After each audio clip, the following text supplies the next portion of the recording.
I'm not good enough to have a happy life. Why am I not successful? And I have been such a good person. Why do I always feel like I'm going one step forward and two steps back? Why do I get nervous in public places? Why am I feeling so alone when I'm doing so well? Hi, beautiful people. My name is Rashmi, and I'm the founder of Karmic Health Life.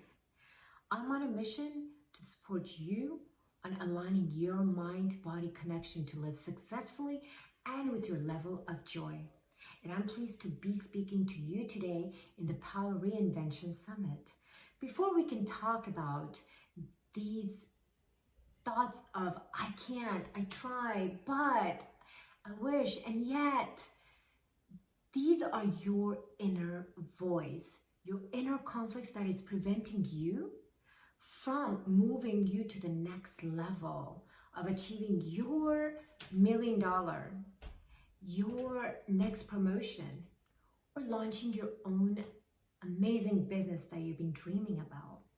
According to the National Science Foundation, an average person has about 12,000 to 60,000 thoughts per day. Of those, 80% are negative and 95% are repetitive thoughts. So when you are indulging your negative thoughts, where is the space and time for you to improve in your career? Removing that stress, shedding those extra few pounds that you are looking forward to. You're now thinking, Rashmi, just get to the point. I just want to get the rundown of these negative thoughts and what can I do? Well, my friends, today's talk is all about how you can remove these negative beliefs and how you can implant positive thoughts so going forward, you will learn how to push those negative beliefs away and continuously work on those positive thoughts. See, when you said that, it's your hasty behavior that's been implanted for so many years that's preventing you from being patient and allowing your body to relax. So let's enjoy the ride with me. Let's start with taking deep breath 3 times and get you to relax and really focus on how I will be able to transform you. And I have the same inner conflicts you might be experiencing at this point. Today, I will discuss 3 principles to remove your inner conflicts, your mental roadblocks, and overcoming limitations, which I will teach you through the power of social support, visualization, and nutrition. These 3 principles will be your building blocks in converting your thoughts, transforming your inner message, and ultimately aligning or in preparing your mind and body to move forward with your newfound belief. I want you to live your life as you were meant to be, not passing each day hoping you could become the person you had hoped, dreamt, or longed to be. I'll take you in my life journey and show that you hold the power as well. See, growing up like many of our childhood in the 90s, we would eat at Pizza Hut, Kentucky Fried Chicken, Mickey D's, Wendy's, Jack in the Box, all the normal things any other kid would eat. As a child, I would continuously have pain in my knees, stomach pain, would wake up in the middle of the night crying, not knowing why, pretty frequent, mind you, and when the pediatricians would see me, everything would be regarded as normal. I'll get back to the cause of the pain shortly.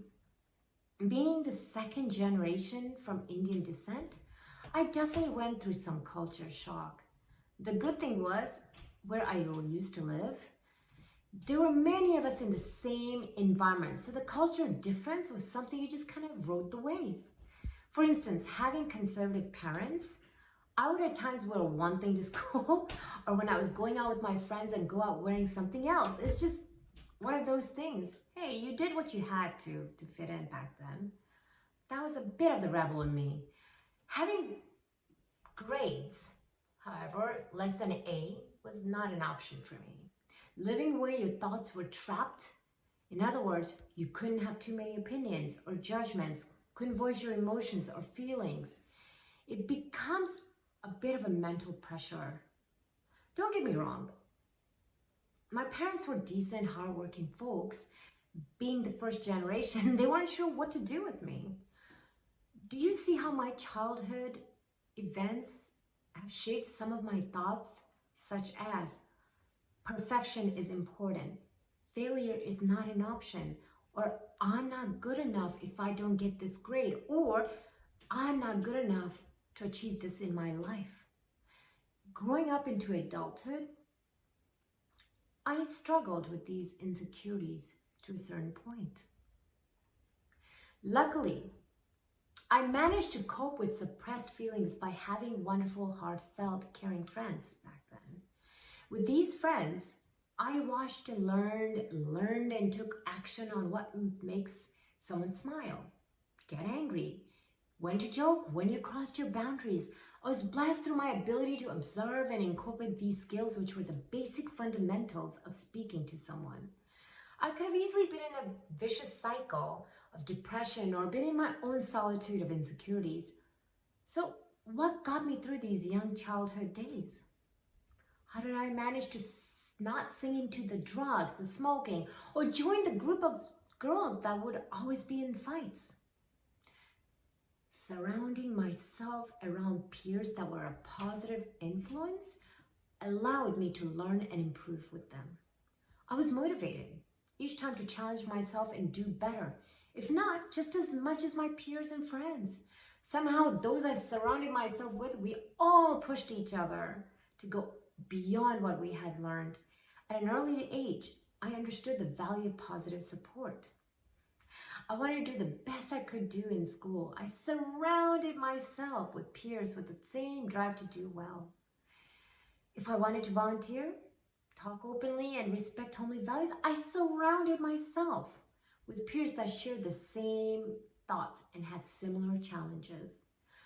One such friend, Jennifer, gave me that motivation, knowing or unknowingly, that I also was important and should treat myself with worth, and her affection towards me kept me mentally happy.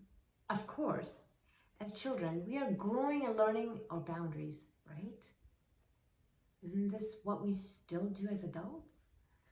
Learning, maturing, growing each day? Unless you're living with no one around you every day, each day of your life, you need to have people around you. Social support is linked directly to your mental health. A recent study by Kendra Cherry and Dr. Stephen Gans discussed a direct link to poor social support with depression, loneliness, suicide, alcohol use, cardiovascular disease, and altered brain function. By having social support, whether it's taking care of someone or showing empathy, giving advice, or just hanging out with people who bring a smile to your face, which leads to eating healthy, exercise, improving self-image, reducing that stress, and in turn motivating you each step to reach yours goal. That's right. If you can include social support in your life, it's a step toward healthier living and a method to overcome obstacles.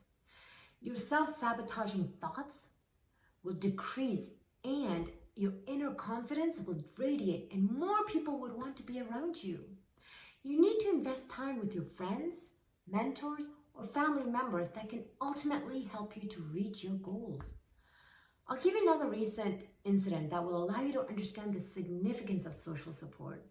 You'll understand that having a strong relationship is vital in your support structure and help you remove those thoughts of sadness, loneliness, anxiety, and insecurities. About a year ago, I went to a conference in Vegas and returned to find my entire house had flooded and nothing was salvageable. It was a nightmare. Only 3 days of being away, furniture, electronics, dishes, clothes, you name it, all gone. That was the end of years of making, 20-something years of memories. Gone. We had nothing left.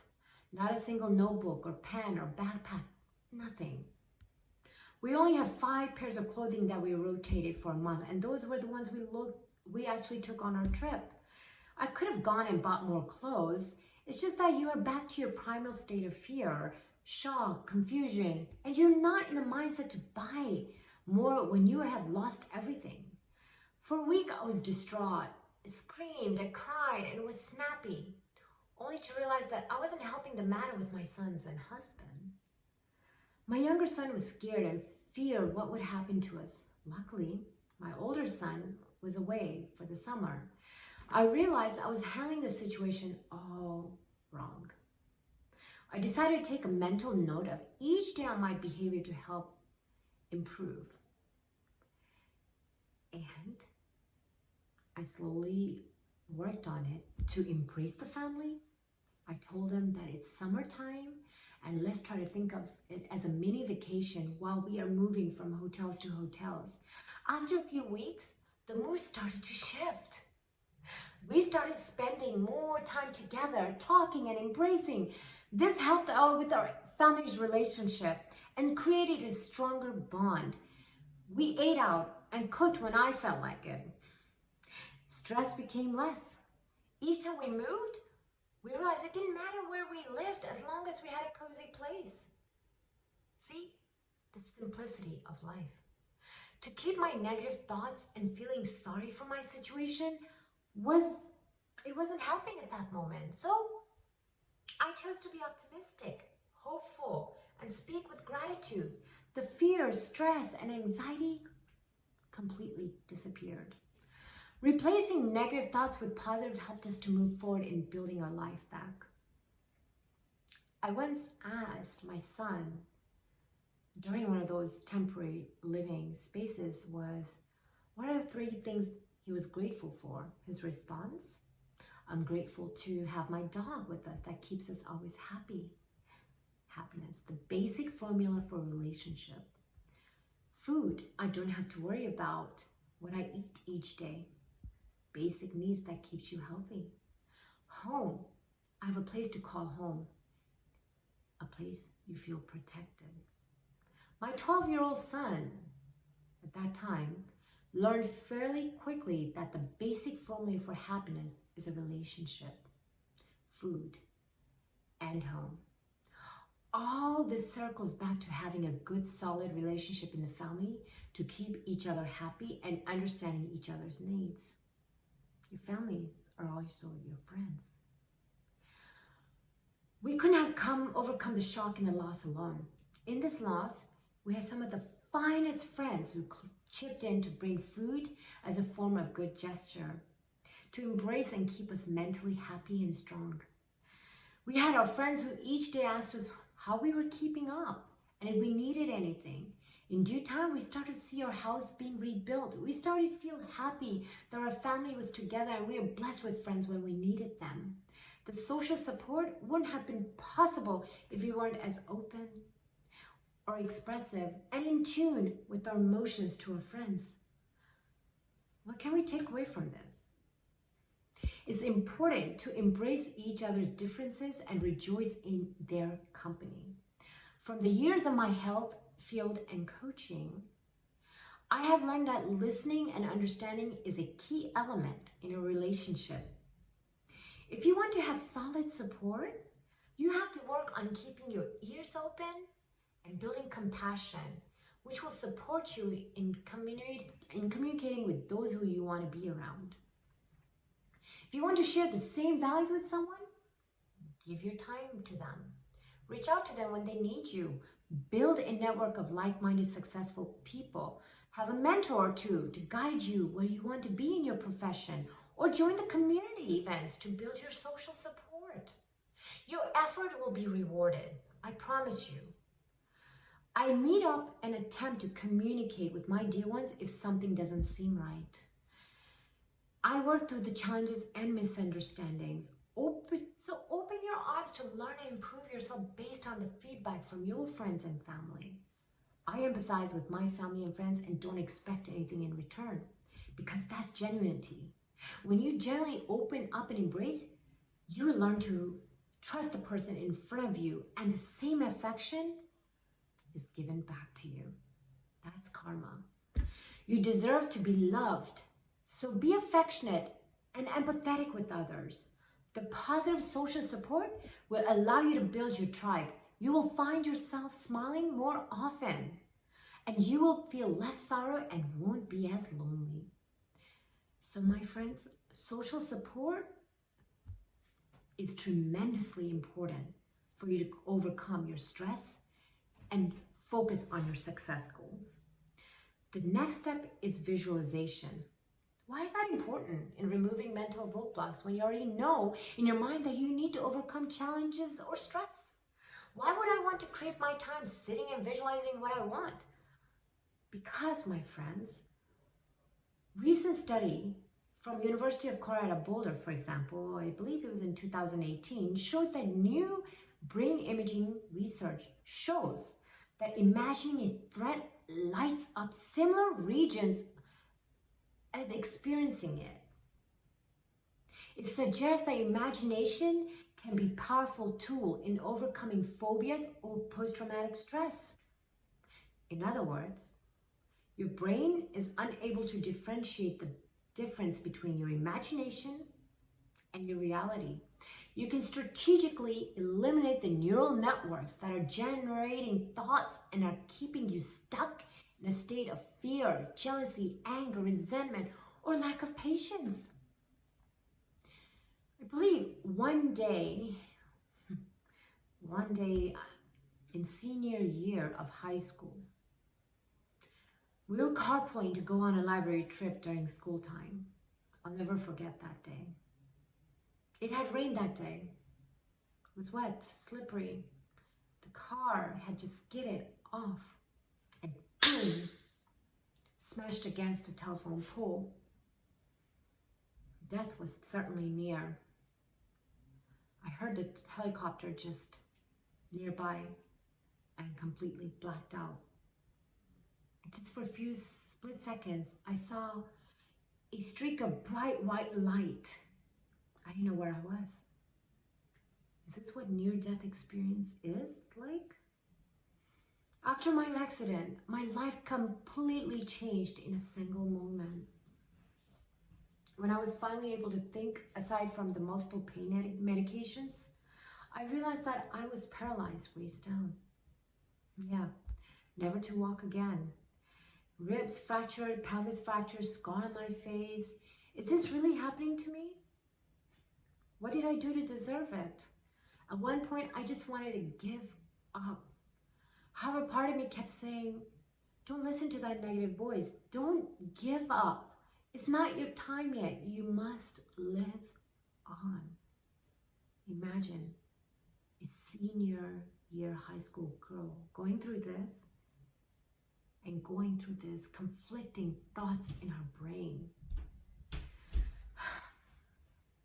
My mind battled to stay positive in the worst time, a time where I should be enjoying my senior year, not lying down taking exams. I remember just lying down on my couch, just finishing up my homework and my exams just to turn in so I don't have to repeat that year again.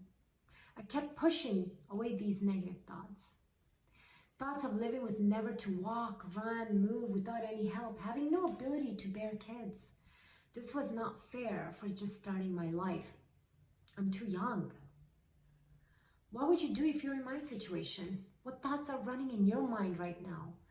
Would you just give up, not knowing that you've been ruled out from ever walking again or bearing children? Or what if you lost all your money or your house? What steps would you take? Do you see how you are already visualizing the worst thoughts? Let's take a deep breath and relax our mind. After all, the worst is over, right? You have two paths. Give up or start over again. First, I want you to be inspired. Let's try. Close your eyes and think of something that you have lost and you want that back. Go ahead, close your eyes. Now, whether it's money, career, you're passionate about, relationship with someone, or wanting to mend a relationship, in my case, ability to move, whatever it is, I want you to visualize having that back again. Think and visualize. Focus. Visualize how it looks, feels, smells, tastes. Yes, tastes so good to have it in your life again. Visualize you have already had it. Picture it. See the colors? See the light? See your face beaming again? Feel your heart and mind connect? Yes. Breathe. Okay, slowly open your eyes. I want you to visualize each day when you're at your most relaxed state until it becomes a routine. I want you to follow the same format and you'll see a difference. When you make it a routine, the subconscious mind imprints these as real memories, and these memories become a reality. Your mind can differentiate on what's real and a dream. So improve your self-confidence, focus, and bring a skill you always have wanted to light. Some of you might be thinking, was I able to walk again? One of my biggest love is dancing. I can be anywhere and my feet just beckons me on the dance floor, and I don't care who's watching me and who's around me. This passion for dancing is what saved me.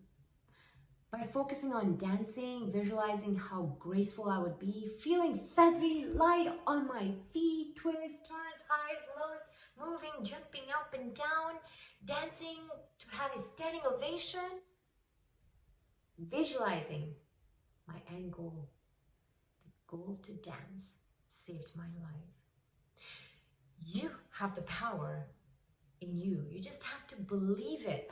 Once you believe, turn that into a reality by imagining it every single day, and it will become imprinted in your mind.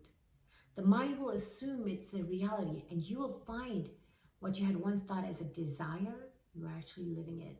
It has become a cemented reality for you. I applied the power of visualization without realizing the scientific importance behind it, because obviously I was so young. I looked deep within and focused on each part of me, of healing and moving each day. I had so much more left in me, the will to dance, not just walk again. I transformed before my very own eyes, from lying with just moving my neck to sitting on my wheelchair, then learning to connect my nerves to my brain signals. My first step, amazing.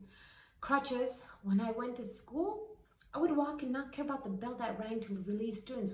When I reached there, everyone was gone. Not caring if the doctor had written me off from having kids, I stopped feeling sorry for myself, and instead of crying, I kept moving forward because I had the will to want to walk and dance. I finally started acting in school theater. Can you believe it? I actually had my first break on dancing stage, on the stage where I had for the first time, where I can feel what it's like to dance again. I came back better than ever. Still couldn't squat or bend, but I did dance. Oh, the feeling, the joy is it's just definitely irreplaceable. And my friends, I want you to have that joy of achieving what you want. While I was recovering and finally was able to feel happy, I started to feel pain on my right side of my body. I found in my entire right side from waist down, my nerves were damaged. Every day I received steroid shots to block the nerve damage. Till this day, I have a tingling and sometimes nerve attacks on the right side. This will be part of me forever. However, pushing myself beyond my perceived limits, removing negative thoughts from my end, and visualizing my goals has transformed me to this strong and independent woman. A woman that speaks for her rights, and after that never allowed anyone else to govern her identity. I want you to have that same passion and vision to remove any limitations you must be facing. Some of you might be thinking, Rashmi, it's easier when you're young and don't understand the boundaries and you don't have the same roadblocks as such as jobs, children, social dynamics that bring you down and don't have the same fear factor to move you forward. True. Your responsibilities change as you become older and when you become more mature. However, each stage is different. Let's take this. Your senior parents might be thinking that same thoughts about you, and you might be thinking the same thing about your children, niece, nephews, students, and so forth. Seriously, those types of thoughts are exactly the vicious cycle that limits your thinking. These are all negative reinforcement that limits you from moving forward. Let's just fast forward to the present, shall we? I have given you the significance of social support and visualization. And you understand that those two elements are quite important. I live it. I breathed it. And I'm right here in front of you. Let's take a trip to how and why self-care is extremely important. Within self-care, nutrition has a significant role that directly affects your mind, which alters your thinking. Nutrition, as Hippocrates says, let food be thy medicine and thy medicine be thy food. He knew what he was talking about, which we are recently realizing is deep meaning. So your brain is the vehicle and your food is the driver. You need your brain to move, think, respond, breathe, function without a single second of rest. You need to fuel your brain with quality food, which we call, you guessed it, nutrition. This nutrition impacts your brain's thoughts, process, and in keeping you balanced. Without proper nutrition, you feel tired, fatigued, moody, and craving for sugar to overcome emotions. These are all directly related to the food you are consuming. It's a vicious cycle. How many of you have been through struggles, challenges that seem so unbearable that you just feel like you've hit a wall and there's no option left for you? How many of you indulge in excessive eating to cope with stress or are around those people who make you feel less of a person? How many of you go through a cycle of depression, sadness, irritation, not sure how to cope with it because you want to succeed and something keeps making you not succeed and you're going in this stress on a vicious cycle of, feeling sorry for yourself and you're just angry, irritable because you are not able to move forward? Let's stop. Stop belittling yourself, having pity, and or thinking life has ended for you. Easy for me to say? No. Let me take you a few years back to a lady who was looking amazing from outside. Social, but was stressed with work, children, family, finance. The list went on and on and on. Yes, that is me. I was getting ready to go to a social function one day, and I had the phone on in my hand. I was just talking. Before you know it, I was talking. At one point, my mouth felt heavy and I couldn't speak into the phone. Couldn't get my voice out. My phone, where I was holding, felt light and I just couldn't hold it to the point the phone just fell off of my hand. And then my hand, I couldn't lift it. My face, I saw before me just droop and I couldn't even talk. And I collapsed on the ground. I laid there for a very long time, trying to mouth words, nothing was coming out. Trying to scream for help, nothing was coming out. It was a shock. That instance changed me drastically. I was more scared with TIA, transient ischemic attack, mini stroke, than the time I was paralyzed for 1 year. Why? Because obviously being paralyzed is more severe, right? I saw before my eyes that life was being taken away from me. I wanted to live, and I remember lying there thinking this is the most frightening thing. I wanted to be happy, see my kids grow up, be with my husband, and started thinking about the things I could have lost instead of the stress I had felt 30 minutes before. Odd how the mind works. You see, sometimes it takes something so sudden before you're hit with this reality. For months, I struggled to walk, climb stairs, go out. My situation became so bad that the stress I felt prior to the stroke. I gained 35 pounds. My autoimmune couldn't cope with anything I ate, and I felt helpless in anything I did. I could go out to party, which I tried. I don't know why I think about it now. And next day, couldn't get up. I just couldn't get up. If I was in the kitchen for an hour, I would rest on the couch for several hours. If I went to work, I would start having panic attacks. I just couldn't do it. I felt defeated, and so the more I felt defeated, the more pain I felt and more pounds I gained, and my autoimmune was consistently under attack. And if you're autoimmune, your body's shutting down, how are you going to be able to move forward in your life goals? How are you going to be able to think clearly? How are you going to ever come out of that cycle of pity? Yeah, it's just challenging. And all these thoughts and that vicious cycle is because of the negativity and the sorriness I was feeling for myself. After a long time, I had paused, and I started thinking, either I can live this life or push myself to recover. Yes, you have to think each time. I'm given choices. My decision has to be made. What decision am I going to take now that I am telling my brain I have options? And I know you're going through that where you are thinking those thoughts. So what do you think I did? You're right. Recover. I started to take my dog out for just few minutes because I couldn't walk. Then those few minutes became 5 minutes, and then 30 minutes, and then 5 miles, to the point where I was even jogging a few times.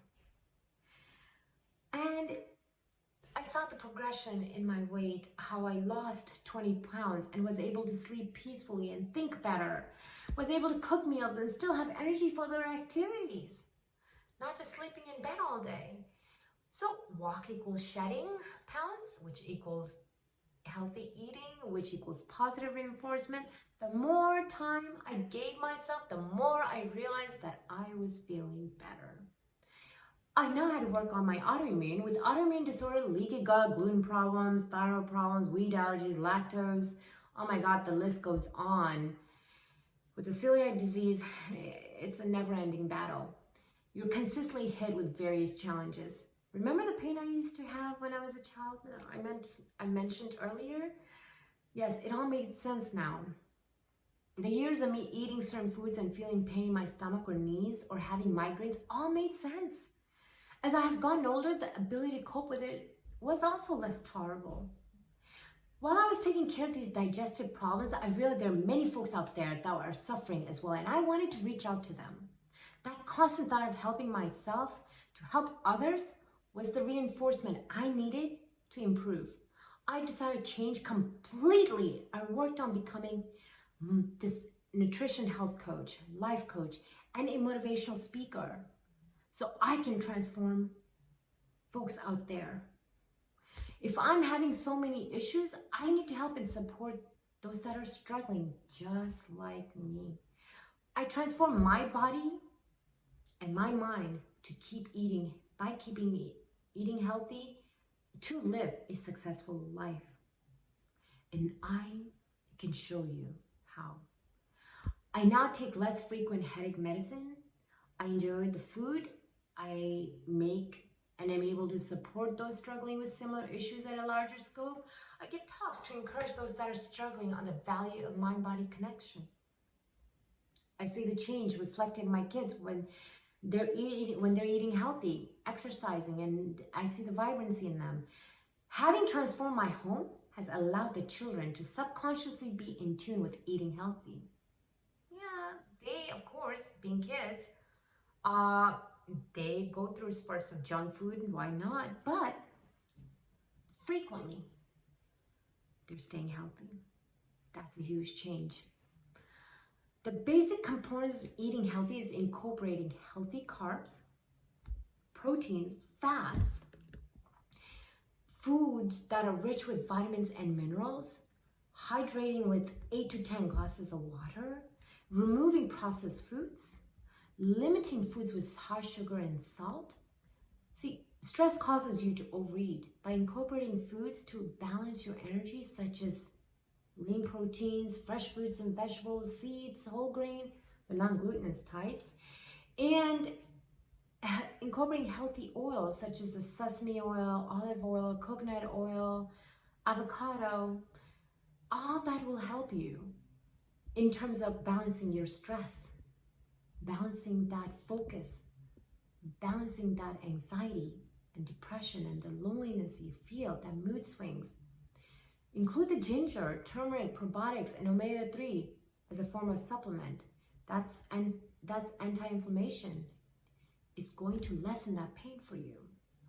I'm amazed how these small changes I have made has allowed me to overcome stress through proper sleep, breathing exercise, meditation, and eating habits.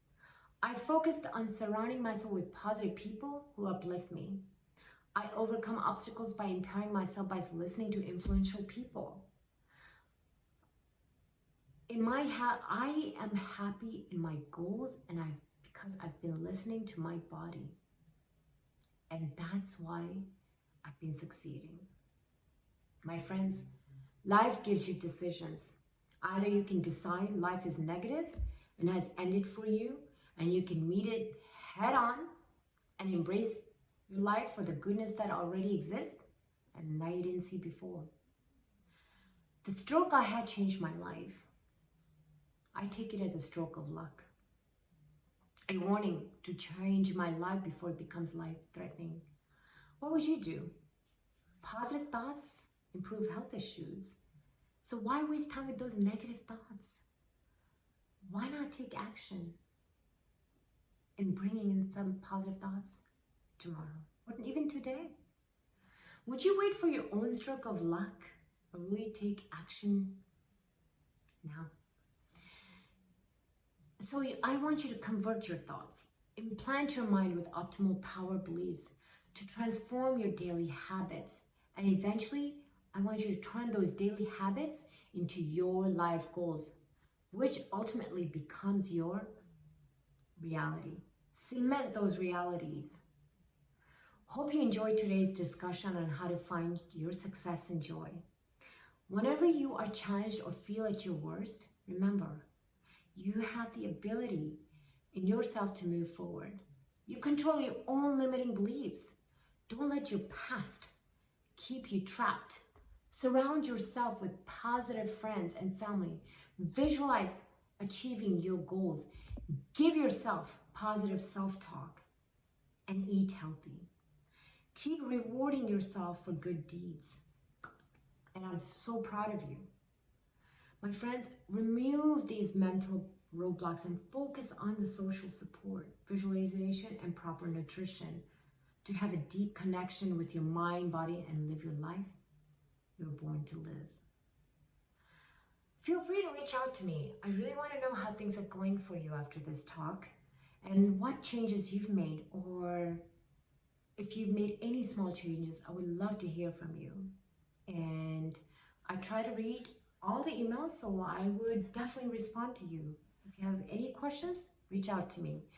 My email is karmichealthwife@gmail.com.